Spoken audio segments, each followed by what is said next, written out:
In this video, we're going to imagine if even more enemies got into Smash Ultimate. Piranha Plant was one of the most creative characters that the series has ever seen, so if even more got in like this, we could be in store for some of the craziest movesets ever. Every enemy today is going to get a full moveset, alternate costume ideas, and more, with one of my most personally wanted ideas being at the end. When I did a video like this about Mario characters, a ton, and I mean a ton of comments were asking for multiple series to be represented, so we're going to jump around a bit today. We're still going to start with Mario since it was the highest requested, and our first enemy today is the Shy Guy. First of all, are these guys even really Mario enemies? I know they started in Mario 2 and all that, but they're mostly seen in Yoshi games at this point, and in some cases aren't even enemies at all. But whether you consider them a full-on enemy or not, that doesn't mean that they wouldn't work well in Smash. Typically being fast characters with shorter limbs, most of their standard attacks would rely on rushdown mechanics involving headbutts and jabs. But in order to incorporate some of the creativity, we're gonna have to tap into various versions of the Shy Guys in the Smash and special attack section, but before that though, I think we should go over some alternate costume ideas. After his default red look, a really cool idea could be a costume based on Bandit. These guys are also seen a lot in the Mario series, albeit not as frequently, and they are similar to the Shy Guy's design. The pastry chef guy could also be an interesting idea. This is a costume for him in Mario Kart Tour to get a modern reference in there, and the white coloration is also seen a few times in the series on its own. One that we've definitely got to get here is the pink Shy Guy. Not only are these ones seen often on their own, but this also calls back to their original design in older Mario games. Retro references like this are always usually in somewhere. Some other ideas that could work could be the yellow, green, black, and dark blue ones. Pretty much any one of your favorite Shy Guy colors, there's a ton that appear in the series. One of the reasons that I included the Bandit as an ult was because of the grab that I think could be seamlessly incorporated with his bag to snatch the opponent, since as I mentioned, these stubby little arms don't seem to be very effective for that. An idea that I have for a smash attack is using the spear from the Spear Guys. They're in a variety of games, and one of their most memorable appearances to me was when they stole your candy in Mario Party 8. I guess I didn't really remember them for very positive reasons though. This would be very similar to Marth's neutral special, but as a smash attack. Another idea could be pouring a cauldron of food on the opponent as the chef guy, also referencing the gourmet guy portion of the original Paper Mario. This would be a scalding hot splash of, well, whatever he's cooking, and it'll deal a lot of damage. A couple other ideas that we could use here include an upward spike while he's wearing the spiky helmet, which wouldn't be too comfortable of a hit, or maybe swinging the Cobra enemy as a whipping-esque attack. This would be a nice callback to Mario Bros. 2, although I'm not so sure how realistic something like this is. Hey, Peach uses a full-on Toad in her moveset though, so I guess you can never really rule something like this out. But while the smash attacks are all well and good, the specials are where it really gets interesting for me because there's so much potential here. I mentioned Peach for another reason, as a possible second callback could be plucking the turnip from the ground to throw at the opponent. This move could just be completely ripped, and it would make so much sense for him to get it, and maybe even a bit more fitting than when Peach uses it. But I get it, you don't want him to use the same move. You didn't click on this video to see an Echo Fighter, so fine, we'll go over some other ideas. How about spraying a toxic pellet at the opponent that could either float across the stage or stay in one position like Piranha Plant's poison gas, as a reference to the Sniff It enemy. These are some of the coolest variants of the Shy Guy to me, and since we're not getting them as an ult or anything, this would be a very fitting move. Other possible specials include firing a blast from a cannon as a reference to the Cannon Guy, healing himself as the Medi Guy, or maybe even having a pocket attack to reference Bandit's bag, although we already used it as a grab, so maybe we don't need to. But one thing that hasn't still been touched on yet is his recovery, and I think the most obvious decision in this vein is to just use the Fly Guy. Just give him a little mini propeller thing on the top of his head and call it a day to give him a bit of a boost in the air. But there are other options like using the Balloon Guy, for example. It could work a lot like Villager's recovery, and you certainly wouldn't want someone to pop your balloons on your way back up to the stage. What would Shy Guy's final smash be? Since there's so much source material, why don't we think outside the box a little bit? What if he takes off his mask? This is something creative that would instill a sense of fear and shock into the opponent, allowing you to hit him with a powerful strike, like shooting as the Gunner Guy or something. I would just love to see him unmasked, and whatever over-the-top animation they could include to complement it would just take this to the next level. And I said that Mario isn't the only series that we're gonna talk about today, so what should be our next one? Well, how about Fire Emblem? Tough crowd, maybe next time. Let's go with the Goblin from The Legend of Zelda, one of the most highly requested characters from you guys, but how would he play in Smash? Well, I think in general, uses of biting, kicking, punching, and scratching would have to be incorporated into a set, as you normally see them doing this in the series. I'd also like to see some other attacks based off a couple more enemy types than just the standard Goblin, such as its variants, to get some more unique ones in there. But before we get into the Smash and special attack ideas, let's go over some possible alternate costumes. We'll use red for his default look, and for some of the other initial ones, we'll go with the various types in Breath of the Wild, being the blue ones, which are a common type, Black, which is stronger than the previous two, Silver, which is even more powerful, and the Golden one's the best of all. The Stalk Goblin is also a good idea for an alternate costume. They appear in Breath of the Wild, and I think it would be nice to represent the version that emerges from the ground at night. Next up, we'll get a green one based on the Bokoblins that appear in Wind Waker and Skyward Sword as more powerful versions of the default looks. And finally, a more creative alt here being a pink and purple one with two inspirations. The first based on their original Wind Waker Bokoblin appearance, but also based on the appearance of the Cursed Bokoblin in Skyward Sword. I'm a big fan when they combine multiple inspirations into one and it still looks good, and this is definitely an alt that I'd like to see on the Bokoblin. For some smash attacks, I think they've got to use the standard Boko Club with some potential variants included as well. There's either the possibility of just using different Bokoblin weapons per smash attack, or maybe a cycling system similar to Min Min's where you can pick the weapon that you're holding at the current time. Other ideas for weapons include the swords, machetes, and maybe the sticks and other items that they could randomly pick up in Breath of the Wild. One that I left out in particular was the spear, which could be used in a separate way as a longer ranged smash attack, or maybe even an upward smash where they jab it into the opponent. And one more idea in this vein could be dropping a boulder on your opponent like the ball that the villager drops. This would certainly deal a ton of damage and would be a nice callback to Skyward Sword where they throw these at the opponent. This set gets a lot more interesting in the specials, as the first main idea that I have here has gotta be a bow strike. These guys use bows all the time in the Zelda games. This is a no-brainer pick. But how do we take all of these moves to the next level? Well, this would come in another special, allowing the Bokoblin to ignite their weapons on fire for a limited period of time. This is going to be a reference to how they set things on fire to deal a larger amount of damage in Breath of the Wild, and I think this mechanic would just carry over so well into Smash. Imagine using a fire Boko Club or having bomb arrows because of this special. Another strategic special that we can incorporate here is a counter. Seems unlikely at first glance for a generic enemy to do something like this, but in Skyward Sword, the Bokoblins can actually use a sword and shield to counter. No, not that sword and shield, thankfully, these ones. The Bokoblins in this game are a lot tougher to fight than normal, and if we want to give them a semi-viable moveset, we should continue to take elements from how they battle here. Now, I'd get it if you'd like another attack included here instead of two strategic-based moves, so we could swap one of them out for the Technoblin's weapon, which can stun the opponent in a similar vein to Dark Pit's Electroshock, but I'd still prefer the original ideas that we got here. For recovery, they could simply jump up in the air for balancing's sake, but another idea that could be really cool if you don't care about that sort of thing would be floating up with an Octorok balloon. There isn't much to pull from in this vein for the Bokoblins themselves, but there are so many other Zelda enemies to choose from here. And for a final smash, I think he's gotta use the Monster Horn from Skyward Sword, right? These are commonly carried by Bokoblin leaders and are used to call others, and yeah, we're getting a bunch of them in here just to decimate the opponent. This could be similar to Yoshi's final smash, but maybe not quite that many of them, but I think you get the idea. This would be my most wanted final smash for these guys, no doubt. One of the most highly requested characters for Smash from our community here at least is Bandana Waddle Dee, but aside from his initial appearance, he's actually mostly been an ally to Kirby, so instead of making a move concept for him, we're going with a standard Waddle Dee here, which appear as enemies much more often, although like the Koopa from our previous video, they aren't always villains. This version doesn't get talked about nearly as much, and I find that pretty surprising since if you weren't aware, these guys were actually in Smash at one point.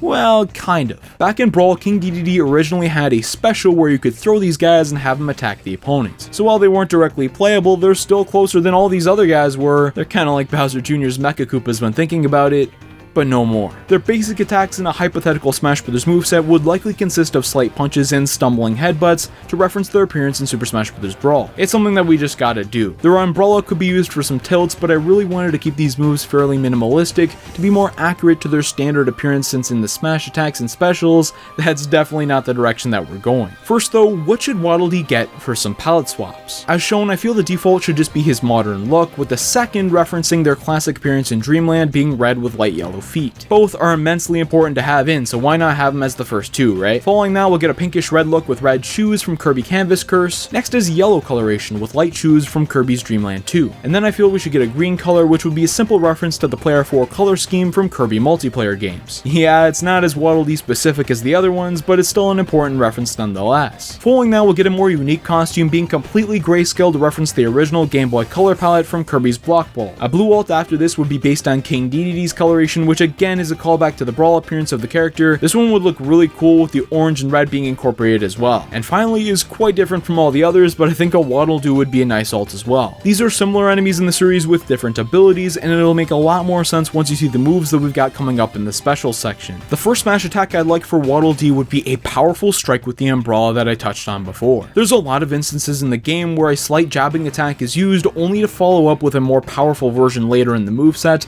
and this is going to be a prime example example of that, and it's not the last time that we're going to be seeing it either. Next, we've got a powerful strike with the spear. This is going to be the only reference to Bandana D, as I wanted to keep them minimal. Again, this is just a moveset for the regular one, but even still, it makes so much sense. For a down smash, D could drop a block on the opponent to reference the Star Block Waddle Dee, a boss in Kirby Mass Attack. And finally, I think it would be funny to have an upwards hit with a frying pan to reference the cooking ability from the games. Just imagine losing a game to a Waddle Dee smacking you in the air with this thing. Yeah, that would just be great. Things get a bit more interesting now with the specials, as even more unique abilities can be used here. I teased it earlier, and yep, we're getting Beam Whip here to reference the Waddle Doos as they use it in the series. This would have some range to it and would be a nice callback to these guys. Other ideas include launching a missile from the Walker Waddle Dee, maybe allowing you to control it like Snake's missile, and using the Parasol one last time as a recovery option. Our final idea in this vein is a side special where you can ride across the stage as the Truck Monster Waddle Dee from Epic Yarn. I think this would be so cool to see, and it would definitely help his overall recovery, which might be needed if the Parasol acts anything similar to what Peach has. Yeah, let's keep the ball rolling for his final smash. Literally. For this, we're gonna have a ton of these guys combined together as the Rolling Waddle Dee from Star Allies. How many would be in there? Who knows, I guess just whatever they could fit on the portable Switch, but I'll tell you this, whatever number it is, the opponent is probably not gonna wanna have to take this attack. Our final idea, which I'm most excited about, was requested by quite a few of you in the comments of the previous Mario Enemies episode, and it was for a Team Rocket grunt from Pokemon. This should be quite interesting. Look, it's easy to tell why everyone loves the Pokemon trainer, okay? He's basically 3 characters in one, and if we're looking for a standard quote-unquote enemy for the trainer, there's no better choice than these guys. But before we reveal the 3 Pokemon, let's go over a couple of alternate costume ideas for the Rocket Grunts themselves. The first 2 male and female versions I feel should be based on their modern design in Let's Go Pikachu and Eevee. They're similar but not identical to the classics, so I know some of you may not be entirely on board with this idea, but similar to the Waddle Dee situation from before, I feel more people nowadays would recognize the characters looking like this, rather than how they did in Heart Gold and Soul Silver, for example. But we'll get to those games in a minute, don't you worry. After that, we should get 2 based on their Rainbow Rocket appearance in Ultra Sun and Moon, a nice modern look for the characters. Then you know we gotta get ones based on Jessie and James, right? The white outfits with the purple hair for the James ult and pink for Jessie I think would be an amazing anime reference to Team Rocket's most well-known members. And finally, getting back to Heart Gold and Soul Silver, this one's gonna be a bit more unique for both, as I'd like to reference the Team Rocket executives from the game. We'll reference Archer for the male using the same white outfit as seen in the game with aquamarine hair, and for Ariana, I kinda want to call back to her purple sprite from the original games to get more color variety in there. Yeah, we could have referenced other villainous Pokemon teams with these ults, but I feel Team Rocket, unlike some others, has enough material to stand on their own inspiration-wise, as shown here. But the most important part is what Pokemon are they actually gonna use, since they're the playable characters after all. And my first choice is Rattata. This is the most common rodent Pokemon out there in Gen 1, so it's a no-brainer pick. It would have a very fast rushdown moveset, mainly focusing on biting attacks, and yeah, we could have used Meowth instead to reference the anime, but the grunts in the games barely ever use Meowth. I'd honestly prefer him as a standalone, or if Jessie and James got in as full-on playable characters or something. A couple of ult ideas that I've got for this guy include its green shiny coloration, a light brown one based on its evolution Raticate, a black coloration based on its Alolan form, although I guess we could do a new render instead. I just prefer a color change in this case, and maybe red to reference its Alolan shiny coloration as well. The red and black of the last 2 outfits together kind of reference the overall look of Team Rocket grunts as well. Those are the bases that we need to cover for the ults, the rest could just be some more obscure references to other parts of the series that heavily depend on your personal preference. In terms of some smash attacks, well, some interesting moves could get thrown into the mix, with Hyper Fang being a powerful smash attack, along with Iron Tail to use that component of its design. Double Edge is another idea that I like in this vein as a powerful strike. These attacks get really interesting in the specials though, as my idea for a neutral B would be a charged attack based on Assurance. This won't operate exactly as it does in the main series Pokemon games, but I'll explain the similarity in a second. Basically, you'll charge this move and Rattata will burst forward, delivering 2 hits to the opponent. The gimmick comes with more power being added the more damage that's been taken. This is sorta similar to how Assurance's power doubles if you've already been hurt on the same turn that it's used. Kind of an original attack idea, I guess, but that's to be expected with some of these basic Pokemon. Tail Whip I think would be a fun side B as well, working almost identically to Mario's cape. And why not copy yet another Super Smash Bros. Fighter using Pikachu's quick attack as a recovery? Although maybe not with all the electricity everywhere. Gotta love the originality from these movesets, right? In terms of a final smash, well, I'll unveil that once all 3 Pokemon have been revealed. Pokemon number 2 is gonna be Golbat. Again, I'm sure one that many of you were expecting. This would be mostly an aerial-based moveset, so we'd have multiple jumps, again being fast like the first Pokemon out of the 3, and also focusing on biting attacks. But as we'll see in the specials, there will definitely be some effective ranged options included here as well, don't worry. Shiny Golbat I think is a good alternate costume idea along with its evolution Crobat, but after that we're gonna get a bit more unique. Take this light blue, black, and pink one for example based on Swoobat, basically the Gen 5 take on the annoying bat Pokemon trope. At least this one loves you. I'll do one more original concept based on the standard Team Rocket outfit using these black and red colors, kinda makes this guy look more like a vampire as well, which I think is just awesome. What about the moves though? Well, my first main idea is going to be using Poison Fang as a smash attack. This is a powerful biting attack that you definitely don't want to get hit with. Wing attack is probably the most common move to see Team Rocket grunts run on their Golbats, so I think we've got to include it here as well, along with Air Slash, and since it's a special based move, we probably wouldn't have direct contact, but it wouldn't have too much range in this case, leaving it as a reasonable smash attack. I have some fun ideas for the specials, and we've got to start out with Sludge Bomb. It's a no-brainer pick here. It's your standard charged ballistic attack, but I feel it works really well and it's very fitting considering the poison typing. But Leech Life I think would be much more interesting than that. Yeah, it's a standard move that they could use again, but it would basically allow you to leech onto the opponent and drain their health away from them. This could significantly increase the strategy in the gameplay, as maybe one of your 3 Pokemon in the set could live a powerful hit from the opponents at lower health,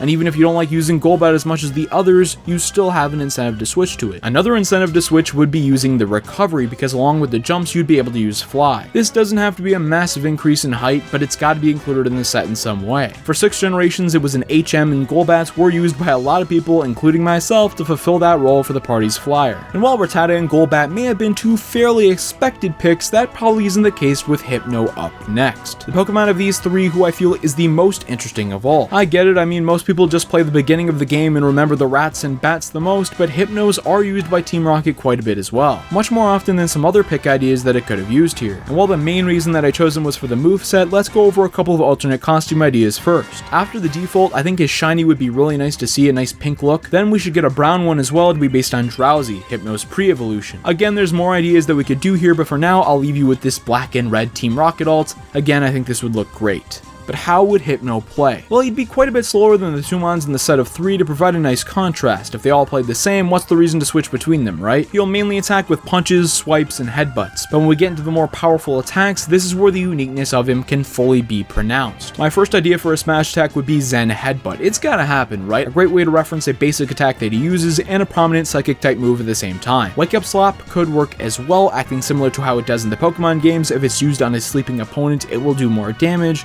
and it would create an interesting dynamic for him. But what do I mean by sleeping opponents? I say this because one of our specials up next is going to be Hypnosis. It would be very similar to Jigglypuff's Sing. This would mainly be tough to hit and very punishable if you don't. I feel he's gotta have a sleeping attack considering his gimmick is an extremely creepy Pokemon that will haunt your dreams. Oh, and I think Dream Eater being included would be very nice as a grab idea as well. I know we've jumped around quite a bit here, but that was just to give an explanation for why Wake Up Slap was included in the smash attack section. There are other physical attacks that could be used in this vein though, but he's mainly a special attacker, so we could use Synchronoise for example as a powerful hit, but the shockwave of the attack would be much closer in this case. Another strategic based move could be included here, with this being Future Sight. In the main Pokemon games, this attack is set up to then go off 2 turns later, and I think this would work very similarly to Sephiroth's side special for a longer term game plan. We've only got one choice for this second special move slot though, as they don't have a down special, as you still have to switch between the Pokemon and use that attack slot for that purpose. And if you didn't want both to be setup moves in this vein, we could include Psybeam instead. Now with all these abilities, we've got to balance him in some way, right? And that's going to be in the recovery, which could be implemented as just warping him up a small distance. There are a bunch of psychic type moves that swap things around, like Guard Swap, Skill Swap, and others,